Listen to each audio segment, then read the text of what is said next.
Hello, everybody. For those of you who don't know, I'm Daniela, the founder of Pretty and Punk Weddings, and today, as an exhibitor of Pretty and Punk Weddings, just wanted to offer you a little bit of advice when it comes to exhibiting at wedding shows. It could be your first one and you need a little bit of guidance and support, or it could be you've been doing them for a while and you just like to know if there were any other things you could do to maximise your opportunities at a wedding show. So please bear with me, it's the first one I've ever done, but I want to help you all out. So here is a Pretty and Punk team. It is run completely and utterly by me on a day-to-day basis. However, at our shows, sometimes I'm really fortunate for my husband to come along and help me out on the day, Sam, so you'll get to meet him. And other times my fantastic friends come along, so you might get to meet Tegan, Hayley and Charlotte, who are really, really helpful and friendly, and I promise they'll be able to help you on the day. Today we are going to talk about the benefits of exhibiting at a wedding fair. I will likely sort of talk about Pretty and Punk wedding shows, but it is relevant to all wedding fairs that you attend at. So you can take this advice to any show that you sign up to exhibit with. We'll also talk about whether you should attend all wedding fairs. I can appreciate sometimes it can seem like a bit of a minefield. We'll also talk about how to make your space the most appealing to couples, to actually get them to come along and approach you and find out more about what you do. And we will also talk about the ways to maximise the results from a wedding fair, so how to really take the most out of your investment in exhibiting at a wedding fair. We will also talk about things to avoid at wedding fairs. There are a few things, so we will briefly touch on those. So first up, the benefits of attending a wedding fair. There are many, and there are lots more than I will likely mention. I'll probably forget some. I'll try not to. But the main one is it puts you right in front of your ideal customer. So the wedding fairs you choose should be somebody who aligns with your values and your business ethos and the type of couples that you want to promote your business to, and the type of couples you want to help with their wedding. So by choosing that, it puts you right in front of your ideal customer, because they're the ones who the wedding fair will be promoting to as well, because obviously you align. So by doing that, you are reaching your target audience in a short space of time. Wedding fairs generally that we run 11 till 3 on a Sunday, so that is 4 hours where it literally puts you right in front of your customer, which again, as it says next, it gives you the opportunity to make bookings in quite a short space of time, which can be really helpful if you provide an offer that adds value only to the couples that come along to the event. So a specific, not necessarily a discount, but an offer. If you've met them at a show, they get something a little extra, even if it is a treat on the day or something of the like. If you give them that sort of, oh well, because I've been to the show, I've got this, so they kind of feel a little bit exclusive. It's a real benefit to really not oversell yourself, but provide an additional service that couples might be interested in. It also gives you content creation opportunities before, during and after the event. So on the lead up to a show, you could be using your social media to promote all of your preparations for a wedding fair. So the things that you're hoping to include on your stands, the things that you're looking to offer on the day, the things that if you want to buy a new outfit for the day, it could be kind of like, oh, shall I buy this one or this one? What shall I wear? What should I choose, which boots should I wear, that kind of thing. Sort of get people talking about it and let people know exactly where you're going to be, what day and when, because there could be lurkers on your social media who just need that gentle push to come along and see you without so much of a direct contact. They can lurk in person as well as on social media, allowing them to see whether you are who they think, and it gives them a little bit of a boost to actually go and speak to you. So that is something you could do throughout the day of the event. What you could do is share your stand, share what you're promoting, share other suppliers that you get to network with on the day, show who your favourites are, all your old faces, your familiar faces, your new faces, and just make people know that you're personable. really. That's a good way to use an event to showcase who you are.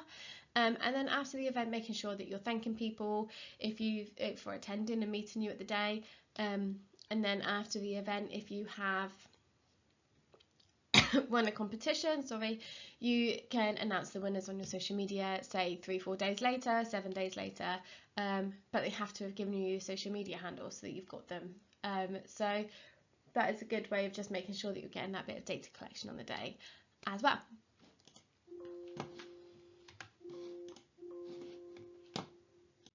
So, second of all, should you attend all wedding fairs? No. Is the long and short of it? No, you shouldn't attend all wedding fairs. All wedding fairs will have a type of customer that they appeal to as individual businesses, the same as you do. So you need to make sure that the wedding fairs that you choose to exhibit with, the wedding fairs that you're investing your marketing budget in, are the ones that share your wedding values, share your business ethos, and the ones that will attract the type of couples that you want. We've had shows where suppliers have said that you have got our exact type of couple. For example, I was speaking to Holly Winter Couture a couple of days ago, and she took a booking on the day who she has now got a lifelong friend with. She was invited to the wedding day, and all because the second that she saw her, she was like, I need to speak to that customer, and as soon as she did, they clicked, and that was it. So you need to make sure that that is the type of wedding fair that you choose to invest in, because it is an investment to go to a wedding fair. So next, how to make the most of your attendance at a wedding fair. It isn't just about going along and putting a stand together in your space that's available and just hoping people come along to talk to you. So I want to talk to you about all the things you can do and be conscious of throughout the day to really maximise the investment that you've made. So first of all, make your space stand out to tables using various levels to add depth and avoid using a table to stand behind. I will put my hands up. I'm firmly rooted in the anti-table exhibitor stand. You're more than welcome to use one. I'm absolutely not going to tell you not to, but please do not use a table as like a barrier between you and couples. If you feel like a table is something you'd start to stand behind, don't use one. Really try and make sure that your stand is really immersive and welcoming and really obvious of what you do, and make sure that your brand signage is reflective of you as well. I know some people do this really well. Off the top of my head, I can think of Jessie James' illustration. She had, well, before she was married, she was Wellington, had a wonderful rainbow logo, which shows that she was a really bright, colourful supplier, and that was front and centre of her stand. Everybody knew exactly what she does. Also, Jen Whitworth Celebrant, she's got a lovely neon sign which she hangs up behind her. That it makes it very clear what they do. So you really need to make sure that you're really conscious that your brand signage is of a high standard, it's very clear and it's very good and reflective, and it helps your stand really sort of call out to the couples that are going to want to speak to you. And it needs to be really, really obvious, because there's, you know, one of our shows you can have up to 70 exhibitors, so you need to be that 1 out of 70 perhaps that they want to go and speak to. So plan your space, really put a lot of thought into it and make sure that it shows who you are. A really nice thing that I think could be useful for you guys at wedding shows is collaborate with other exhibitors that are coming along on the day. At our 2019 launch show, we had people who had done sort of styled shoots with each other or worked with each other on weddings, and couples really liked that as they were walking around they were seeing similar work from one stand to another, which you might think is a bad thing, but it builds that trust in a customer that those suppliers work with each other, they trust each other, they know that they're reliable, they're willing to promote their work. So by making sure that you've collaborated with people and building that network of suppliers, it really builds a community to couples, which people really did like. They liked that it was a community of people and not just anyone, basically. You can also, so say you're a wedding stylist and you provide decor hire, you know, you could promote out that people could hire things from you or borrow things from you in exchange for having a couple of your business cards on their stand as well. So when they're looking, they can see, oh, that's from that person, but this is what that person does. So don't overdo it so that it's confusing whose stand it is. But really just make sure that your style comes across on the day. Things, you know, like say you're a cake supplier and you have a dummy that suits another supplier, you could provide a cake dummy to stand on their stand, again with some of your business cards, but it just provides an overview of a wedding, which really could be beneficial to couples who perhaps don't know exactly what they do want, but setting the scene a little bit might just plant some seeds. One thing I'm really keen on seeing suppliers do at wedding fairs is making sure that couples can experience what it is that you do. We've seen photographers have little pop-up booths behind them. So Brown and Photographic at Sussex, he popped outside to a lovely bench at the yogurt rooms and he was taking sample photos of people outside, taking their email addresses, so it started building his email list and sending them a photo. So it was a really nice way for couples to experience how you work. I've Vocalised Photography, I think, has done that before. Behind her booth, she had a photo backdrop and did pictures there. It's just really nice way to couples to kind of get how you work, considering you are going to spend a lot of time with them, and a wedding should be a once in a lifetime experience. So it's a good way to really let couples experience what you do. Cake suppliers obviously can do this really well with tasters on the day, and things like that, but just really incorporate and get them involved is really nice. Another thing you could do is launch a new product or service with a really tasty offer if booked at the event. So say you've got a new package that you want to launch or a new service, it could be a really good opportunity for you to say, I am launching something really exciting at the Pretty and Punk Show. Come along to the Pretty and Punk Show, find out what I'm launching. Don't tell anybody what it is on the lead up to it. I'm launching something, it's going to be exciting, you're not going to want to miss out on this. It gets people coming to find you, and it really does get people excited to be around you.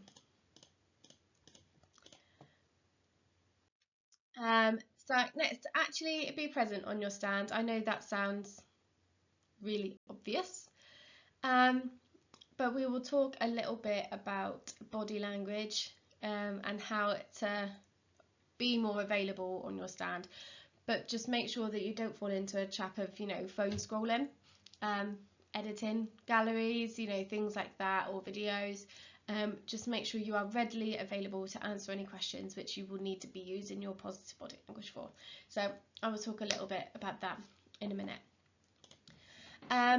Next, you need to really, we touched on this just now, appeal to the couples attending with your styling, your giveaway and your treats on your stand. So again, make people excited about the giveaways or your launches, or, you know, just really make sure your styling is reflective of you, because you are your brand, and by reflecting that in your styling, that's where you call people in.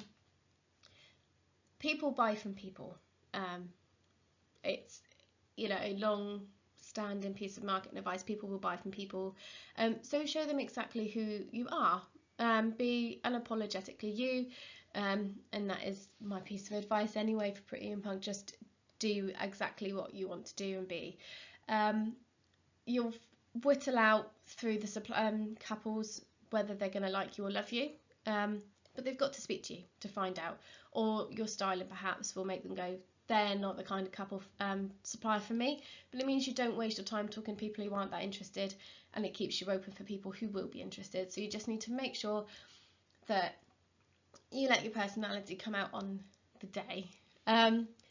Make the most of the opportunity to network with other suppliers at the event. I've touched on the fact that I work by myself. I know I'm not the only one. A lot of the wedding industry are self-employed people who do work by themselves. So make the most of the day, make some new friends, meet some new faces, take advantage of any downtime perhaps, or just your neighbours, and really get to know the people who have the same morals and values as you do in the wedding industry. That's really, really important.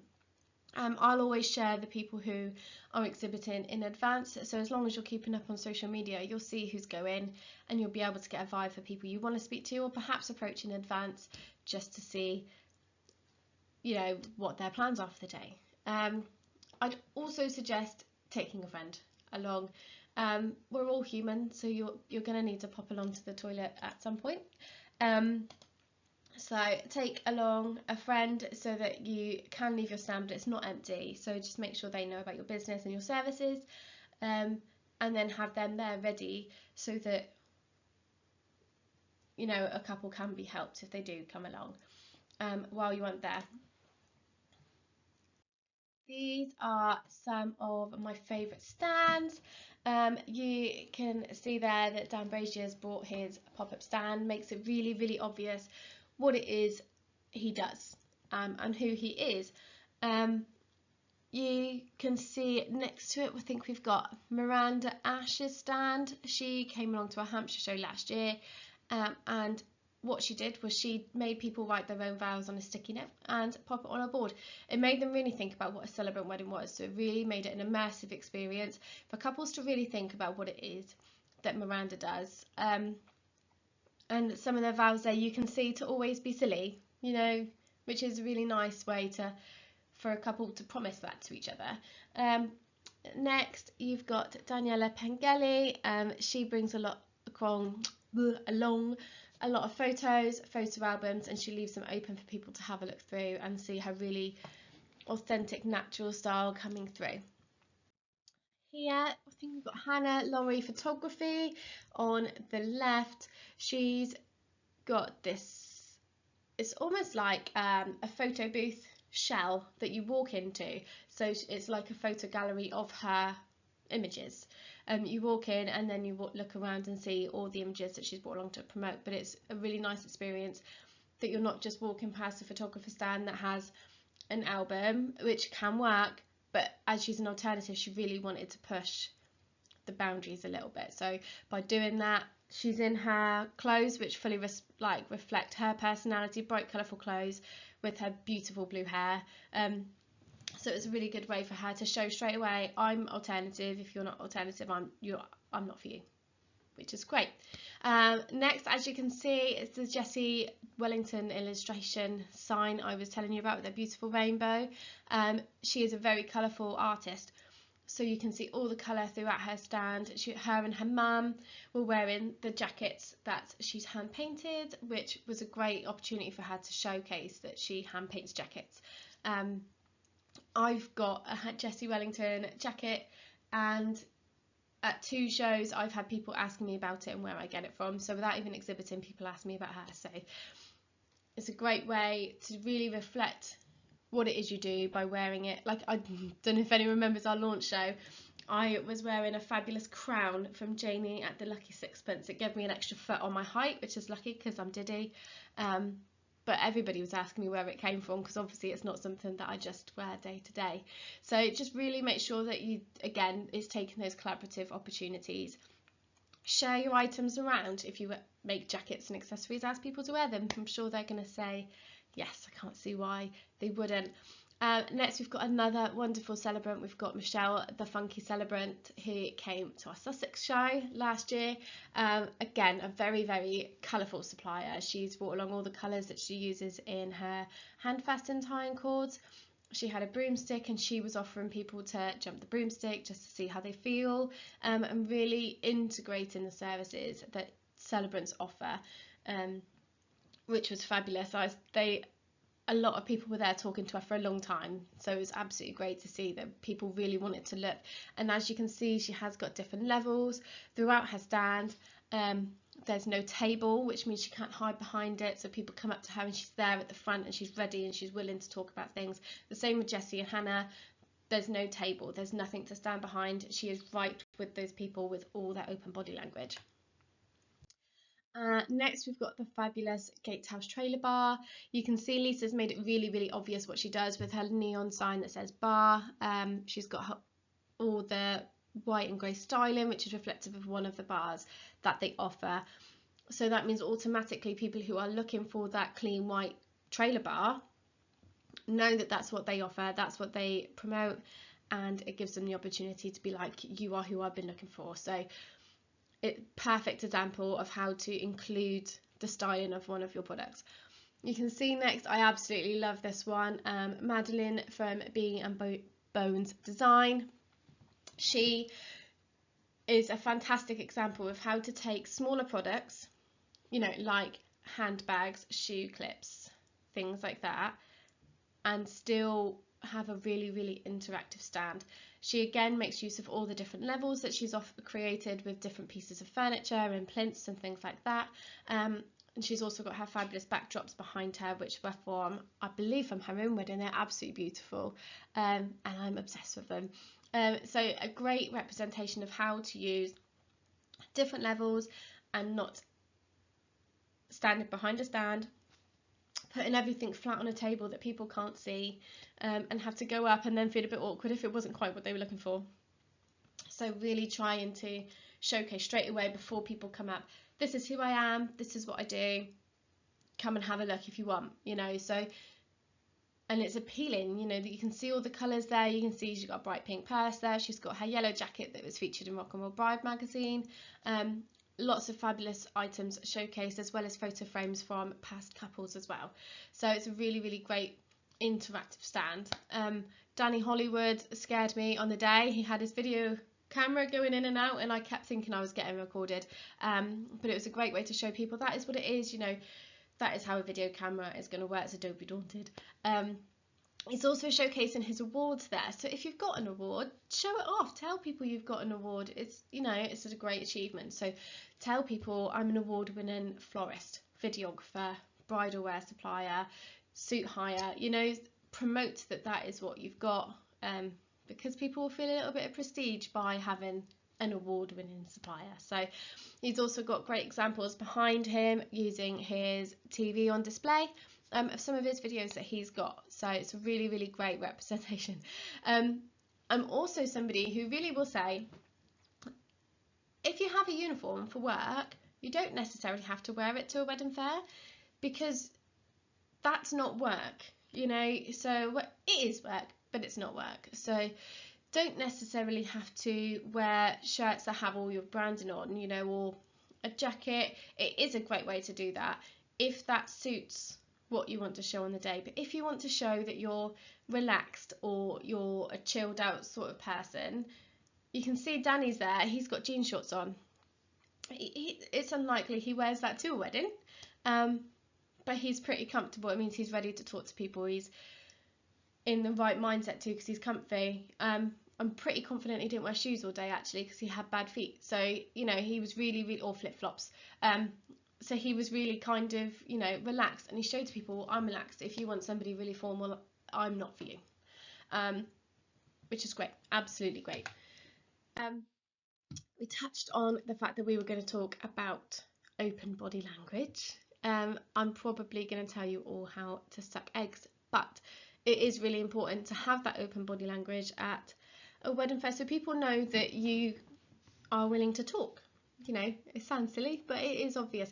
So, you know, try and smile to people. Make sure you've got sort of open palms as you're talking to them. Stand up straight, have good posture, feel confident in yourself. That's what you should be. Make eye contact.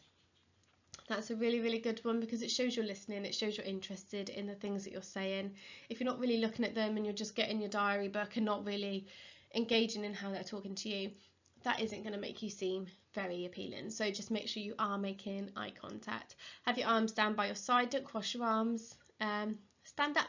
It sounds really, really simple. Obviously, if there's a health reason not to stand up, I'm not going to force you to, but try just to avoid, you know, leaning, you know, sitting down in a closed manner, you know, because if you're having a sit down conversation with a couple, absolutely fine, you know, but just don't close yourself off is how I'm trying to suggest it, and put your phone down. We're all guilty. I'm guilty, but just put your phone down so that you're not just scrolling on Facebook. You're not scrolling on, Instagram, doing something that doesn't make it look like you're actually interested in being there. So this is the opposite. So this is ways to really, really avoid promoting yourself at a wedding fair. You really do need to take the opportunity and make sure that you are showing yourself in the best light, really. So try and avoid being behind a table if you do choose to use one, because that is a bit of a barrier between you and couples, and it's just slightly less inviting if you're behind something. It makes it seem like you're not really that comfortable with being there, which could make people think you wouldn't be comfortable being there on the day or at an appointment or that kind of thing. So try not to plant negative seeds into people's minds. The same with slouching. I know that posture is a huge thing. We're all at our computers and sitting like this, but really try and avoid slouching to people. It just doesn't look, again, very welcoming. Avoid an eye contact like we talked about just now. Don't cross your arms if you can avoid it.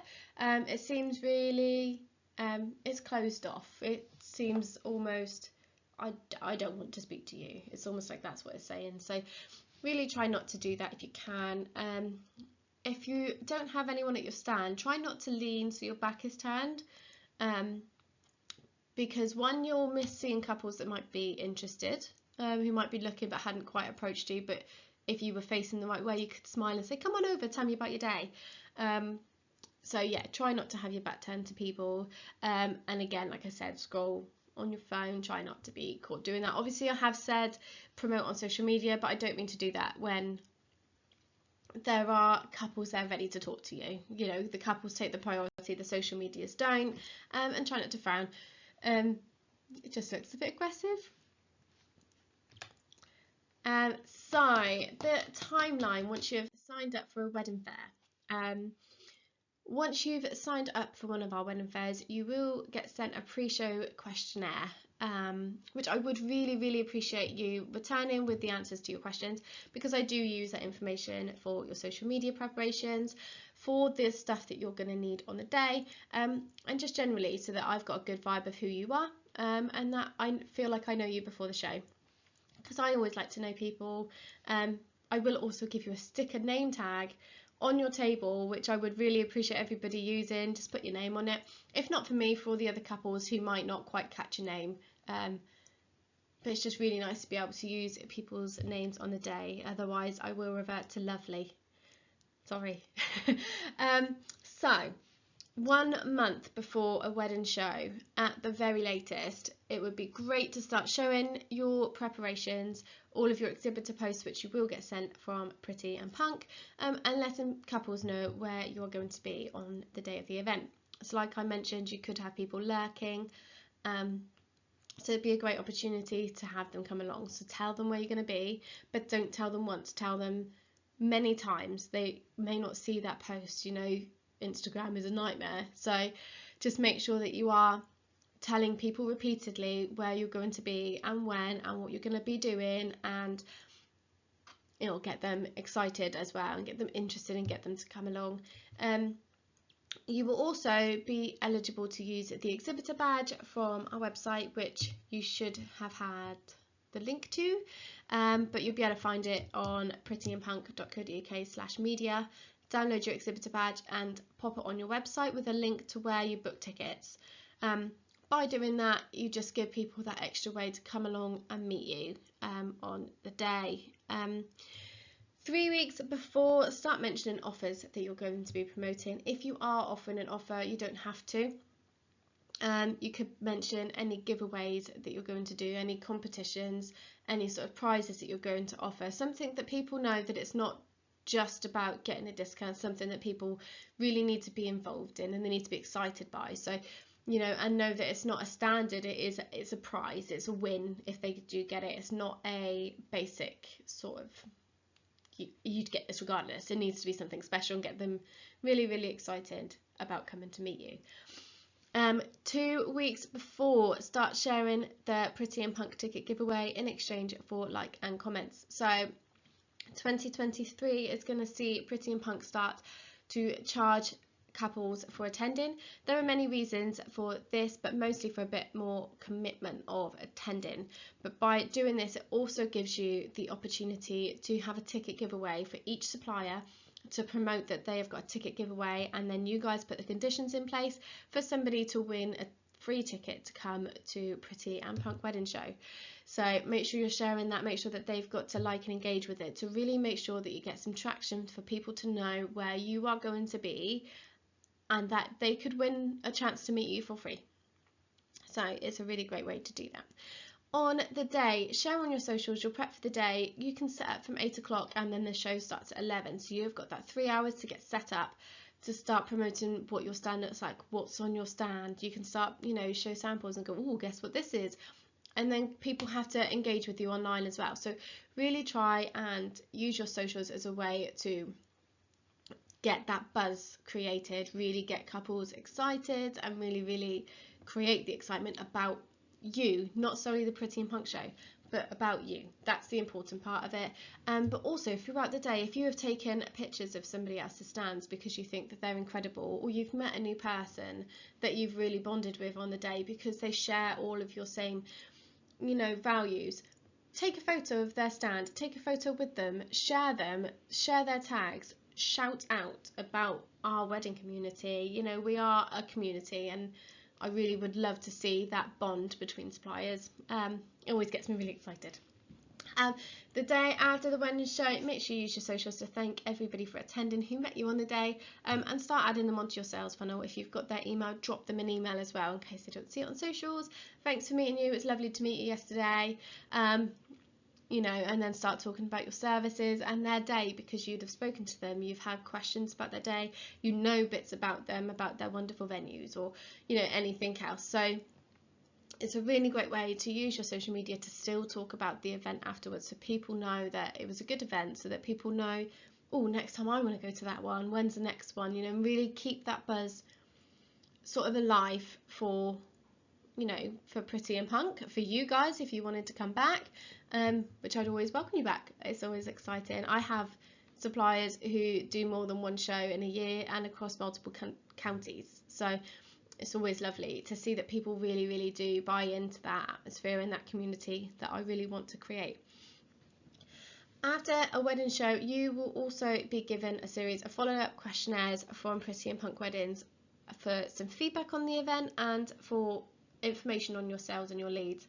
These are all automated, so please don't think I'm being annoying and just sending you emails and ignoring you. They are all automated and reviewed before our next events, so that I can always make sure that I'm putting on the ultimate event for you guys, because that is what I want. It's the main reason that I do things, is so that you guys absolutely have the best time. And I'll always thank you in advance for any feedback and advice offered, because by doing that, you really are making Pretty and Punk the best that it absolutely can be. So any feedback is really truly appreciated.